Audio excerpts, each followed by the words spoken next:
Olá, hoje nós vamos conversar sobre infecções sexualmente transmissíveis, prevenção e seu controle. Existem muitos micro-organismos que são transmissíveis de forma sexual. Nós temos as bactérias, os protozoários, fungos, vírus e ectoparasitas também. As bactérias, nós podemos citar a Neisseria gonorreia, Chlamydia trachomatis, Treponema pallidum, Hemófilis ducreyi, que é responsável pelo cancroide, Klebsiella granulomatosis, que causa a donovanose, entre os protozoários, a Trichomona vaginalis, Entamoeba estolística e a Giardia lamblia, entre os fungos, a Candida albicans, que nós já vimos na aula de HIV/AIDS, o vírus, entre os vírus, o vírus herpes 1 e 2, o herpes 8 também responsável pelo sarcoma de Kaposi ou Kaposi, as hepatites B, C e A, o papilomas vírus ou HPV, moluscum, o HIV, o HTLV, ebola, e zika, e entre os ectoparasitas, pediculose pubiana e escabiose. Por que as EST são importantes em nosso meio e no mundo todo?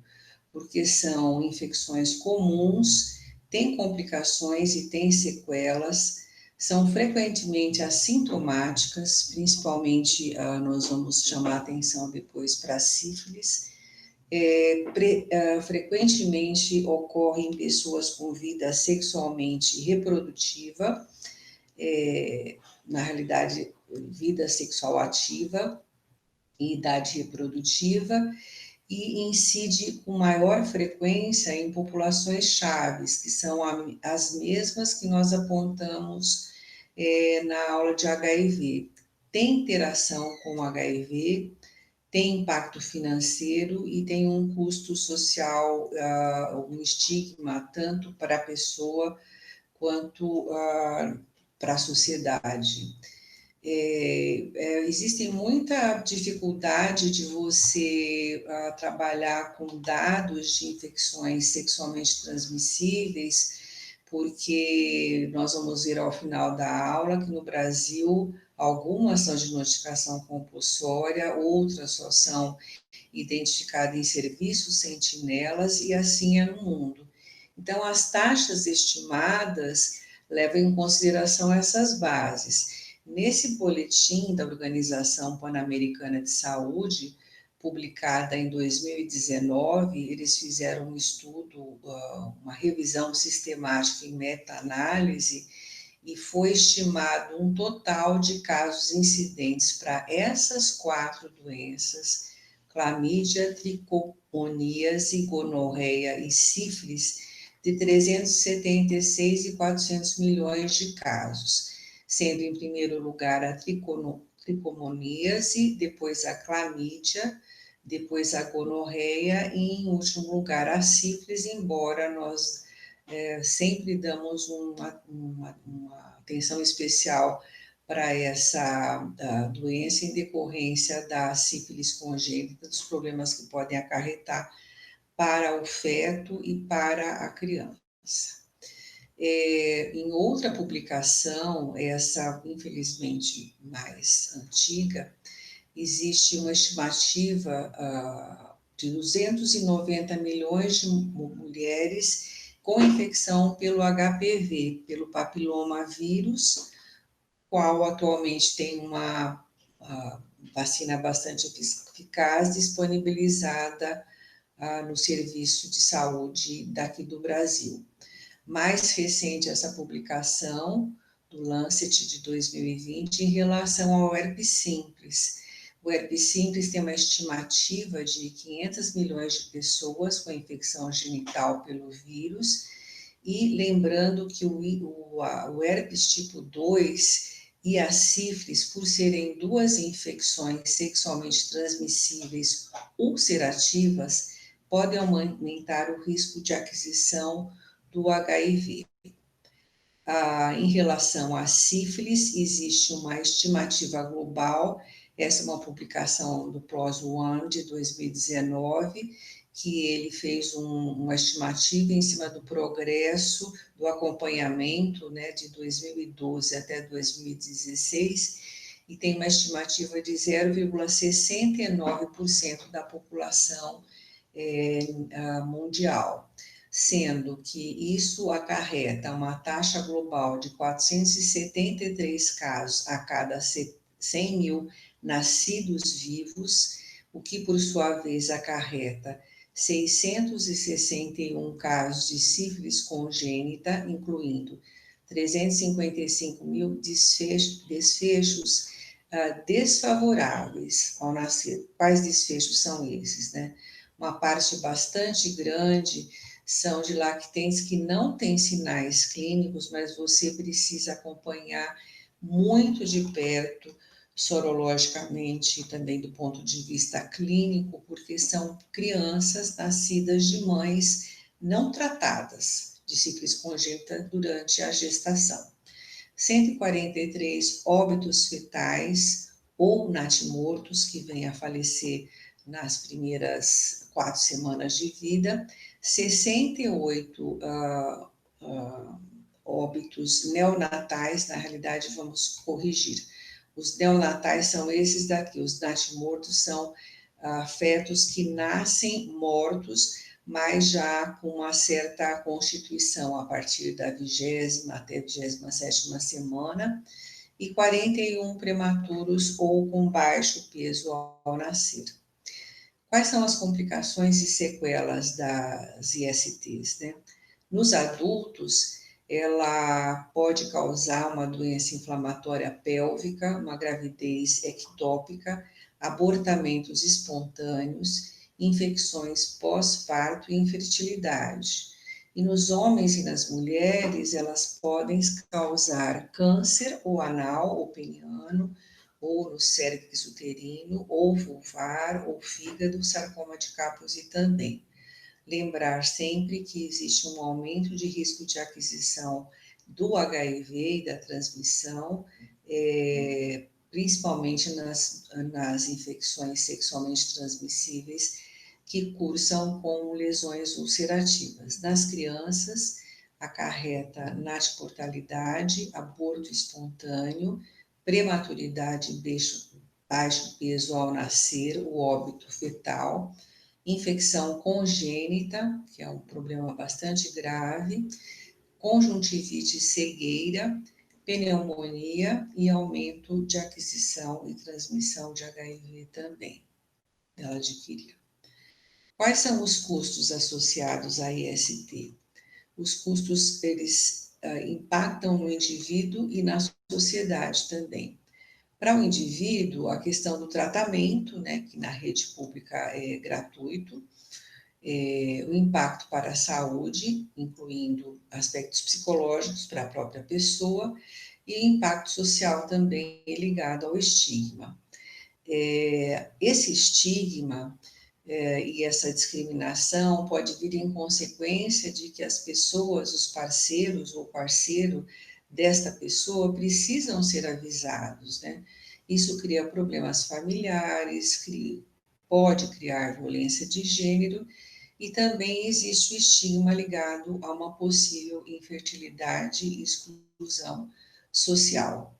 E os custos para a sociedade? O Brasil, ele tem um custo, isso nessa publicação do boletim do Ministério, de 1,4 dólar em média para detectar um caso de sífilis ativa, 29 dólares para detectar caso de sífilis em gestante, 2,8 milhões de médicos, médio e alto custo, sífilis adquirida e a congênita também, incluindo as internações, dos quais o número significativo está diretamente relacionado à sífilis tamanho e à sífilis congênita.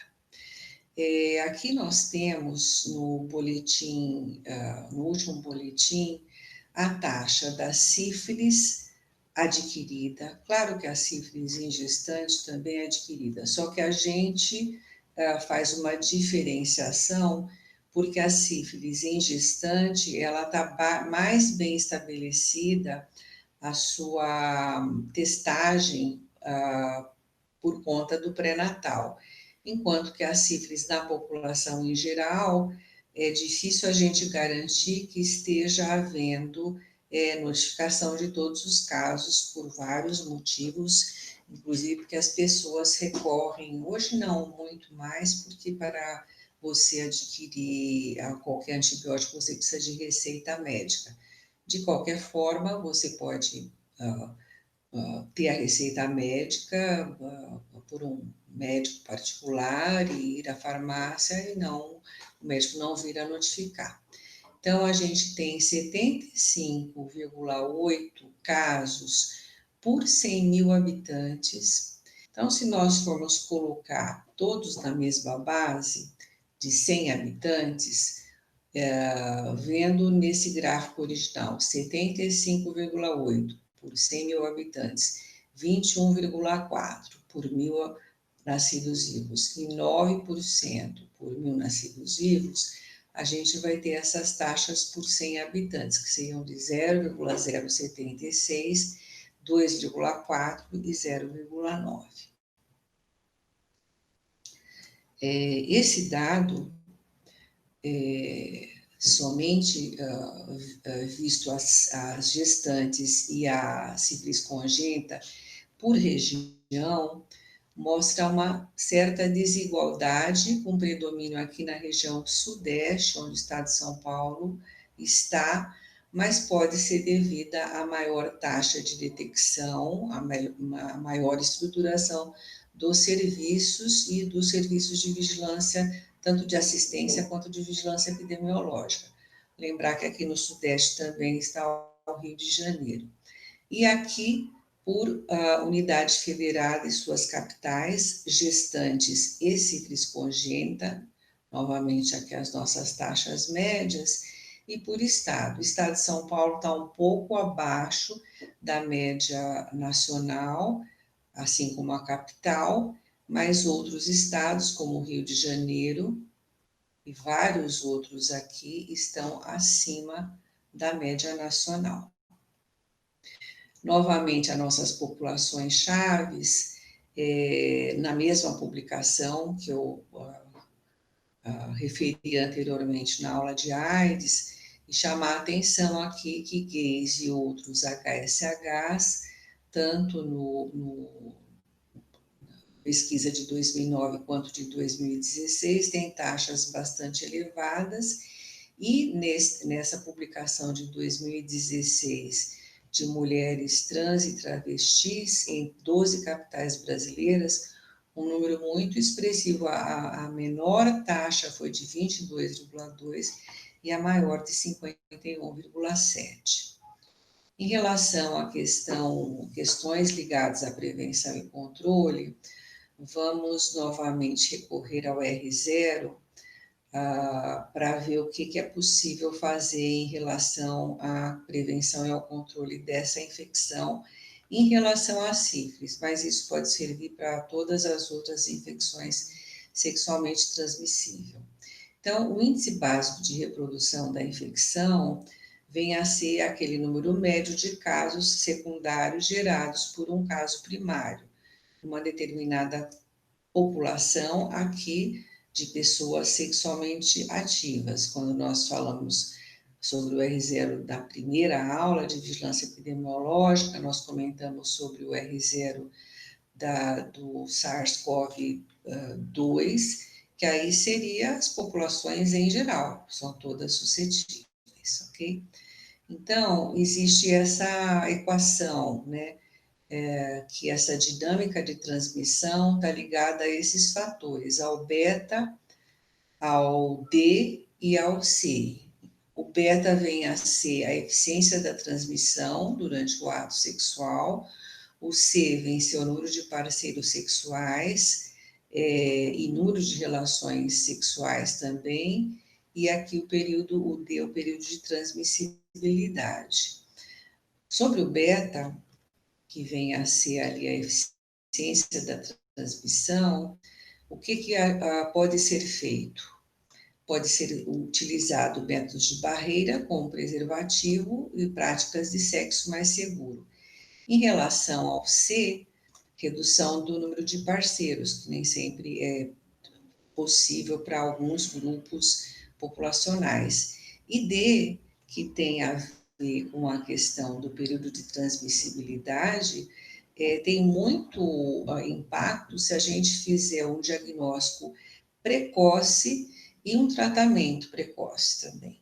Isso é importante nos contatos, você também identificar as pessoas contactantes, né, para vir a ter essa atividade em relação aos parceiros da pessoa, do caso índice, né. Os objetivos do controle das ISTs é evitar as complicações e sequelas, interromper a cadeia de transmissão, reduzir o risco de aquisição de transmissão da infecção por HIV.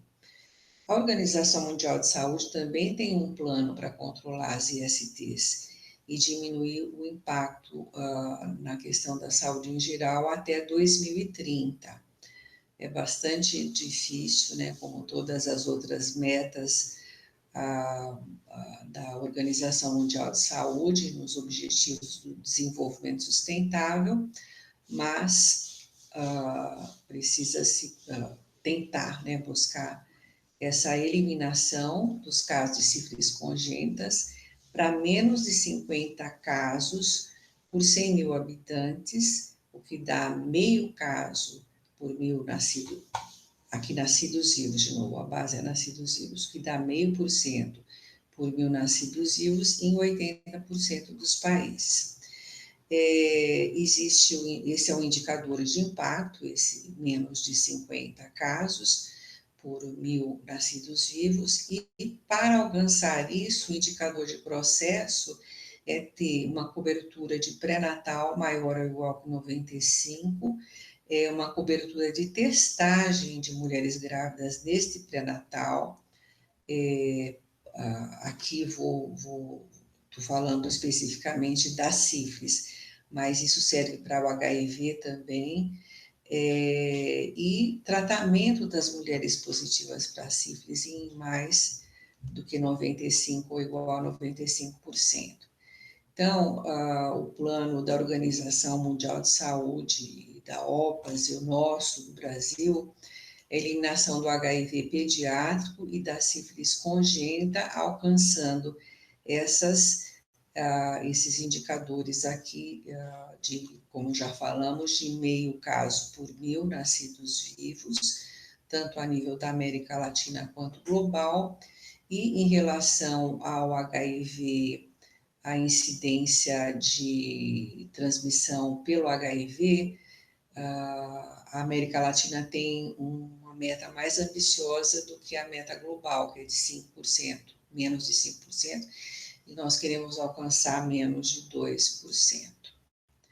É importante pensar que nessa questão do pré-natal, de boa qualidade, com essa cobertura, a testagem, a cobertura de tanto de TARV para o HIV, quanto o tratamento de sífilis nas gestantes e nas crianças, né, das mães que foram tratadas de uma maneira inadequada, e a disponibilidade de serviço na atenção básica para diagnosticar, para prevenir o HIV e IST de modo integrado com outros serviços de saúde.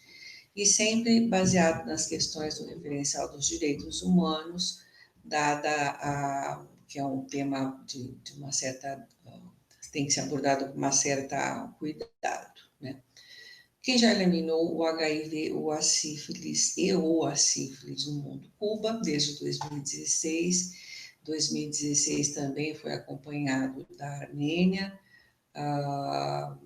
só o HIV, desses outros dois, Bielorrússia, Moldávia, só a sífilis. 2017, outro conjunto de locais bem menores, né, onde é mais fácil você conseguir alcançar essas metas. 2018, Malásia conseguiu HIV e a sífilis, e 2019, Sri Lanka. No Brasil, somente 3 municípios conseguiram a eliminação do HIV e ou sífilis, que foi o Moarama, Curitiba e São Paulo. São Paulo teve esse feito aqui em relação à questão do HIV. Em relação à vigilância epidemiológica, nós já falamos lá anteriormente que no Brasil nem todas as ISTs fazem parte da notificação universal, então elas são baseadas em serviço sentinela e aqui está incluso gonorreia e infecções por clamídia. Mas nós não encontramos resultados desses serviços na página do Ministério da Saúde. Em relação às outras ISTs listadas aqui, a notificação é compulsória e universal. Sífilis congênita, sífilis em gestante, sífilis adquirida, hepatite B, HIV e AIDS. A infecção pelo HIV em gestante, ela é uma separada, né, do HIV em geral, da população em geral, uma ficha separada, parturiente ou puérpera, e a criança exposta também à notificação compulsória. Eu queria chamar a atenção que a sífilis é um problema que vem aumentando no nosso meio, vem aumentando no mundo. Podemos dizer que aqui no Brasil existe uma melhor taxa de detecção, mas, por outro lado, isso é preocupante. A sífilis em gestante ela tem uma certa estabilidade e a sífilis congênita tem conseguido uma certa estabilidade também, mas precisa ficar muito atento, porque o quadro de sífilis congênita é bastante grave para uma infecção que é totalmente tratável na rede e a um baixo custo. Então, essa é a última aula e um bom estudo para vocês.